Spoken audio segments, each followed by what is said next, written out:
ମିଛର ଗତି ବହୁତ କ୍ଷିପ୍ର ଆଉ ସତର ଗତି ବହୁତ ମନ୍ଥର। ତଥାପି ସତ ସବୁବେଳେ ଜିତିଥାଏ। ହଁ, ବିଳମ୍ବ ହେଲେ ମଧ୍ୟ ସତ ଜିତିବାଟା ସୁନିଶ୍ଚିତ। ହଁ, କିଛି ମାତ୍ରାରେ ମିଛ ଏତେ ମାତ୍ରାରେ କ୍ଷିପ୍ର ଗତିରେ ପ୍ରଚାରିତ ହୁଏ ଯେ ଆପଣଙ୍କୁ ସେ ସବୁ ପ୍ରକାର ସବୁ ଦିଗରୁ ମାରି ଦେଇଥାଏ। ବେଳେବେଳେ ତ ମୃତ୍ୟୁ ପର୍ଯ୍ୟନ୍ତ ମଧ୍ୟ ସତ ପଦାକୁ ଆସିପାରେନି।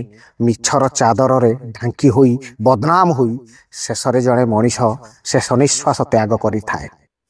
ସତ୍ୟ ପଥରେ ଚାଲିବା ପାଇଁ ବହୁତ କଷ୍ଟ ହୁଏ ସତ, ହେଲେ ସତକୁ ଜାବୁଡ଼ି ଧରି ରଖିବା ପାଇଁ ଆଜିର ଦିନରେ ବେଶ ଜରୁରୀ।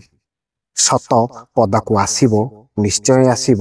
ସେ ମିଛର ଚାଦର ଯେତେ ଢାଙ୍କିଲେ ବି ଆସିବ। ଧୈର୍ଯ୍ୟ ରଖିବାକୁ ପଡ଼ିବ।